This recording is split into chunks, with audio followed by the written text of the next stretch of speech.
All right, our next speaker, who also, I honestly don't know why people say yes sometimes to me, but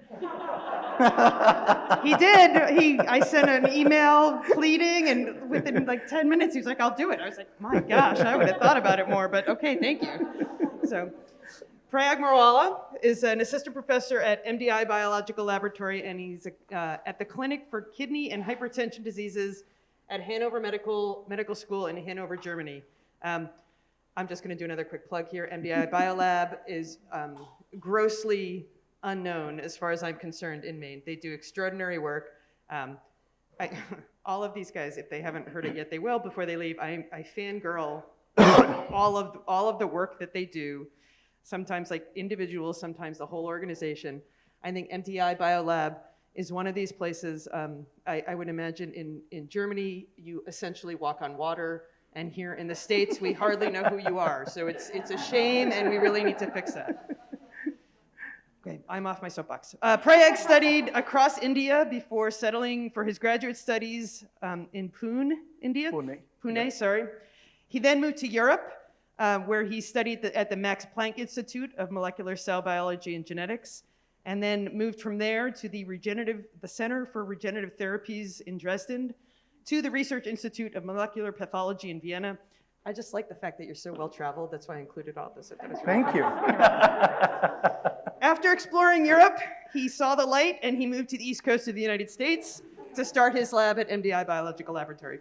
He currently holds a joint assistant professorship, as I mentioned, here and in Germany. And his pop culture reference was he loves science fiction movies, particularly related to space and astrophysics. And the examples were Interstellar, Gravity, and The Martian.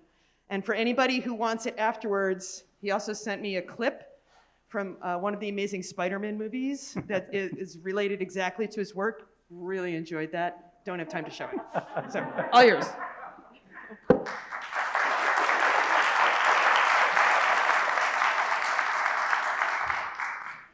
Okay. Hi, good evening.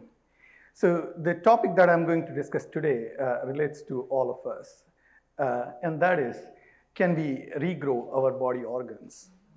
And the reason is, as we grow old, our body organs fail, or we suffer an accident and we may lose, for example, here, a leg. So the question is, can we regrow them, as it happens with some animals? For example, here I'm showing you an animal called planaria. You can cut this animal into 3 pieces, and all 3 pieces, the head, the torso, and the tail, they will make 3 new organisms. You can also cut this animal vertically, a little bit on the left side, diagonally, triangle, square, and all of these pieces will make a new organism. While this is a fascinating example of tissue regeneration, this is not the only animal. There are many animals that can do tissue regeneration. Probably you know a lizard can lose its tail and it can regenerate those tail. You can cut a leg of a starfish or a cockroach and it will grow back. You can cut earthworm into center and it will make 2 different earthworms.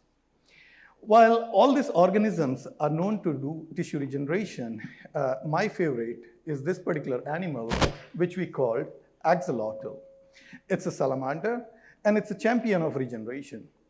The reason we call it a champion of regeneration is because it can regenerate pretty much any body part in its body.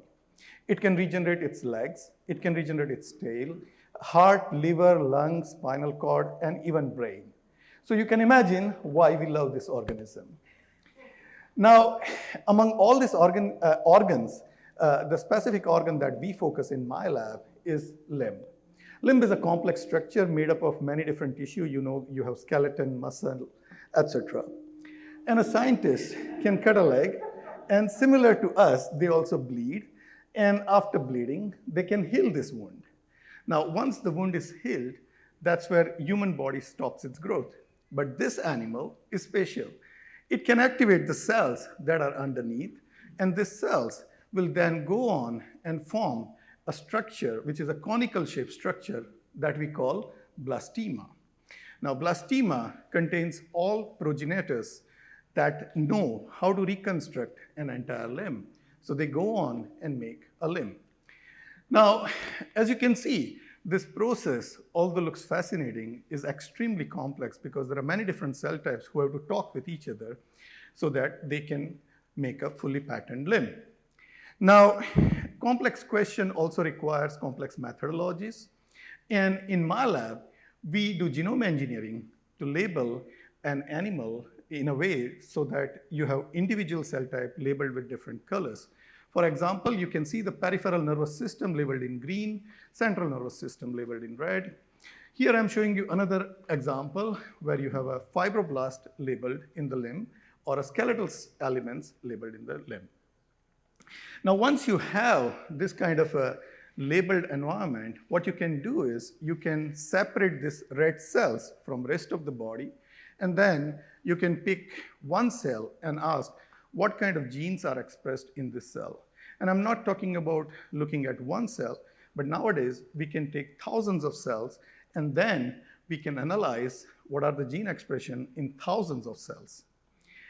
The method, which is called single cell transcriptomics, allows us to interrogate what are the gene expression changes that happens in the course of limb regeneration. Now, using this kind of a transgenic animal and this kind of a complex methodology, one of the major findings that my lab has shown is that the fibroblast cells in these animals, they can go back to their embryonic identity when the limb was developing. And then, so the process we call dedifferentiation. So using dedifferentiation, they acquire the embryonic identity, and then they can go on and make different compartments of the limb. And this is what happens in salamander, and we cannot do, and that is why we cannot regenerate. So I'm pretty much at the end. So I would like to wrap up my talk with this famous quote by Richard Goss, who worked at MDI Biolab in '69. If there were no regeneration, there could be no life. If everything regenerated, there would be no death. So with that, thank you, and I'm open for questions.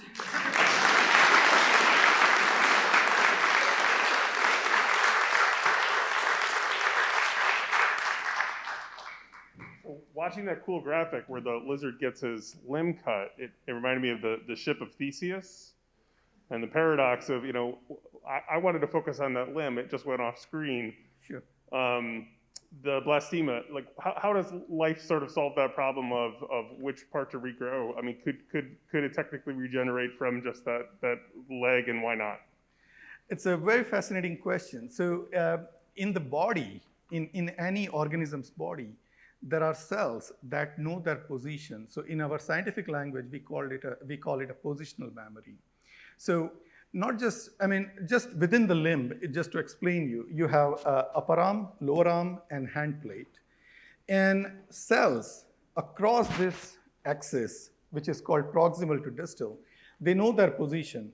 So if you cut here, they will only make fingertip. If you cut here, they will make lower arm plus the hand plate. If you cut here, they have to make upper arm, lower arm, and fingertip.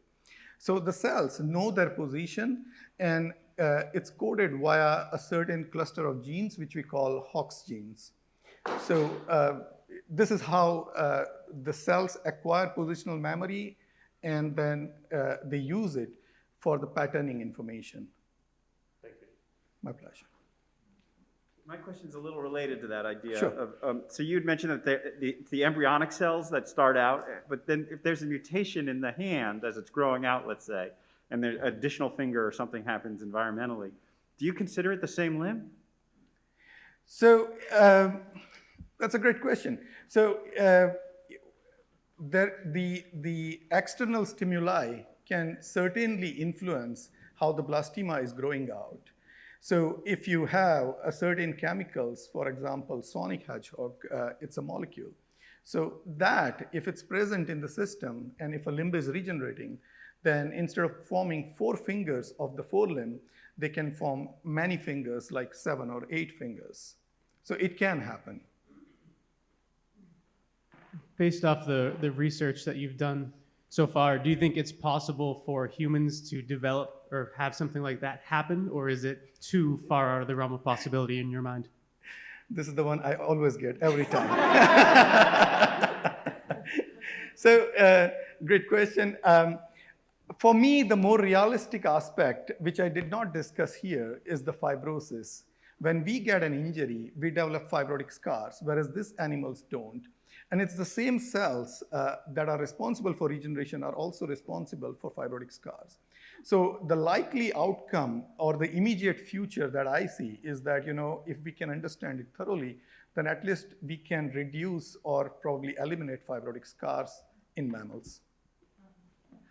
My question is related to that. I was wondering if we could possibly take the stem cells of this creature and put it in a human, and if that could help. But yeah. That's a nice question.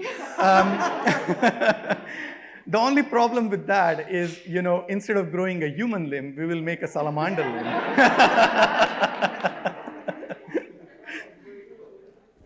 What is it that makes human cells so different from that of the lizard? That they aren't able to do that? Yeah, so that's $1 million question, basically, and that's where government gives us money to so that we can continue on the bench. The major difference, as I mentioned, is that the cells of salamander can go back to embryonic identity, whereas our cells cannot do. Now, that's where the question comes. What is so different between salamander cells and our cells? They have fibroblasts, we also have fibroblasts. Why those cells can do it and why we cannot? Now, certainly, there is also a 400 million years of evolution between salamanders and humans. So although genes are same, or they are similar rather, I would call it, there are differences. And then the question is, what are those differences that govern this ultimate outcome that is differing between these two organisms? And that's what we are doing in the lab, essentially. Thank you.